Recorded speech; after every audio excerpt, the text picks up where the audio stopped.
Welcome back to another video that no one else ever possibly could have wanted in the history of YouTube. Today we're going to be making a tier list based on the Theater Mechanicus towers in the 1.3 patch of Genshin Impact.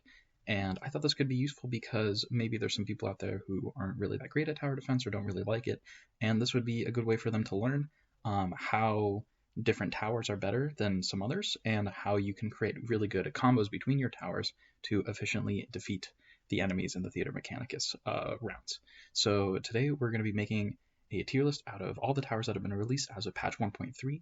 There are rumors around that Theater Mechanicus will soon become a permanent game mode, so maybe some of these towers will be buffed or nerfed in the future. So as of the release of this video in February of 2021, here is how the rankings stand. Now, I could make this a completely objective tier list, and it would just put stuff based on how I feel about it, which I will a little bit, but I thought it would be helpful if we went through a little bit in a mathematic fashion to see how these fit together. So I've made a small Google Doc here displaying what I think is good and bad about every tower. So we're just going to go in order from worst to best. All the way at the bottom, we have the Arcane and Mysticus towers, starting with this one. It's bad. The damage boost that you get from this can at most affect 3 other towers in its range, even at max rank, and it gives each of them a 75% damage boost. That basically means that you can multiply the damage that each of those towers deal individually by 1.75, and that'll equate to the amount of damage they get. It's also periodic, it's not a constant buff, so there's a chance that some damage dealt from the towers that are affected by the Mysticus will actually not have their damage increased. So this is basically, if you get to combine this with 3 other towers, equates to adding an extra tower and a half's worth of damage between the 3 of them. So this is slightly better than having one other tower because it increases damage by that much. The issue with this is what's really important in this game is actually just having more elemental effects and having towers that actually deal damage to units. So I place this at the bottom because it's actually just not very useful. Dealing more damage doesn't seem to be that helpful when you, instead of this, you could have a Pyrotower in the back or an Electro Tower in the back hitting enemies as they try and get past. So it's at the bottom for me. Right next to that is going to be the Teleporter. I found this to be absolutely useless in testing, and it doesn't really seem necessary, at least in current patches of this game, that teleporting around the map really helps you.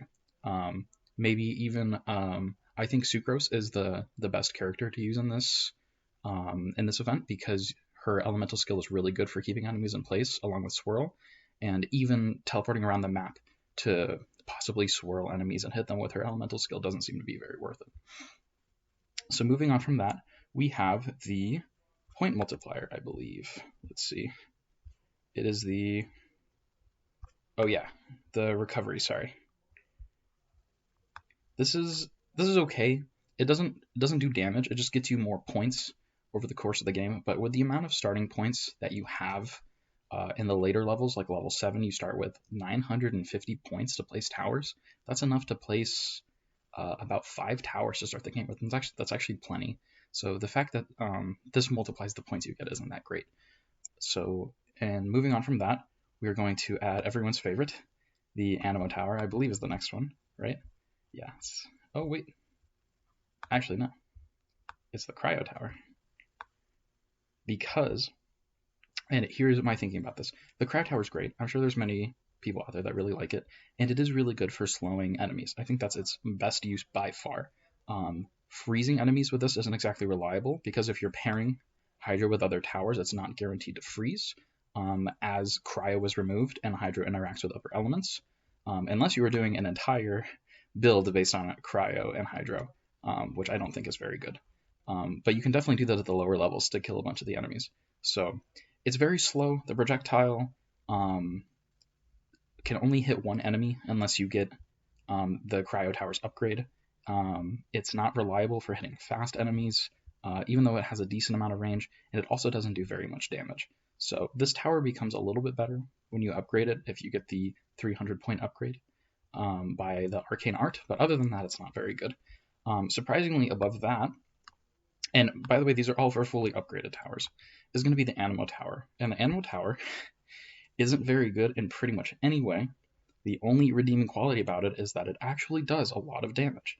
And a lot of people wouldn't know that because they're probably not using their level 10 Animo Towers. It actually does 4,600 damage to each enemy hit by it. The only issue is that its attack speed is not very good. But the fact that it has enough redeeming qualities in what areas do I have it under? It's actually got a decent amount of attack speed once you upgrade it all the way, as well as single and multi-target damage. So that's what's earned its spot on the B tier. A very underrated tower, to be sure, and something people should definitely mess around with more. Something that's bad about it, though, unlike Cryo, is that Swirl, I'm not really counting as a reaction, because it's really just reapplying elements that are already there. And if you bring Animo characters with you in your party, the Swirl from this is almost useless. So in all cases, Cry would be better to have than Animo. But that's just the way it works out. Try the Animo Tower sometime. It might do you good, might screw you over a little bit because it can only be placed in the center line that the enemies move through, but it's better than Cryo in terms of its versatility. After that is going to be the Hydro Tower, because the Hydro Tower is very limited in the areas that you can place it in, and that is an issue. Even though its range extends by the time that it's hit level 10, if the enemies walk through a straight line here, and you put the Hydro Tower here, it's able to hit a very wide area from the diameter of the circle. But if you put it here, it's only going to hit enemies that walk through this side of the circle. And it's not very good range. It doesn't attack super fast, although it applies Hydro. It's very good at slowing down very small enemies, but not very big enemies, because its bubble that you acquire at level 5 only affects smaller enemies. So it is a really good tower. It's in the A tier. But it's not good enough. It also doesn't do that much damage with its very slow attack speed. So other than that is probably another very underrated tower is the Ordinance Tower. The Ordinance Tower is really, really underrated, and I really like it. The reason it's good is because it has insane range. This has almost... Oh, you know what? The mine isn't in here. I didn't add the mine to this shit. That's okay. The Ordinance Tower is really good because it has a shit ton of range. It does a decent amount of damage. It attacks very fast. And even though it doesn't have any reactions, it is sometimes good in breaking those Geo shields from the Metaturals that have the heavy Geo shield like this. So it can be sometimes very useful, but having a bunch of these is actually really satisfying to watch. And as someone who plays Bloons Tower Defense, having a lot of projectiles going through and hitting a bunch of enemies is very satisfying. And especially with the Ordnance Tower's 300-point upgrade, it does an insane amount of damage from max range. The 300-point upgrade, for those of you who don't know, increases the damage based on how far the projectile has traveled. So this tower is actually really good. And then coming up to S tier, by the way, the mine would be here in A tier. I don't have it for some reason. It's probably fine to not include it in here because a lot of people aren't going to use mine unless they're having it as like a safety in the back. It's a very situational one, kind of like the rest here. But the mine does an insane amount of damage at level 10. Actually outranges every other tower, which I didn't know. If you guys go check the stats on the mine tower in Honey Impact, it actually has 55 meter range. Ordnance is only 30. And Ordnance is really big. For reference, I believe Electro and Pyro are about 15 to 30. So 55 range on the mine is amazing. With 10,000 pyro damage that it does it's nuts. And the fact that it only costs 10 points is really good, but it's not something you're going to want permanently. It's better to just have a Pyro Tower at the end of the day. If you don't have enough points, obviously the mine is better. But after that, we're going to put the Pyro Tower, as we were just talking about. If you've played with the Pyro Tower, you don't need me to explain this to you. It does an insane amount of damage. That level 5 ability burn that it leaves on the ground is amazing. This will kill almost anything. Any of those big enemies that you have in the late game, especially if you get its 300-point upgrade that shoots 2 fireballs. Amazing tower. 10 out of 10. It gets an S because it's just that good. And finally, followed by my favorite tower, which I will put as the best tower, is the Electro Tower. The Electro Tower has absolutely everything you need. The only thing that the Electro Tower lacks is single target damage. That's literally it. It has the ability to hit 3 enemies once you get it to level 5. Combined, it does a lot of damage to those enemies. It applies Electro, which other than its reaction with Cryo, was really good. Being able to stun enemies with Electro Hydro is really good, and being able to create Overloaded is also really good. Put this back here.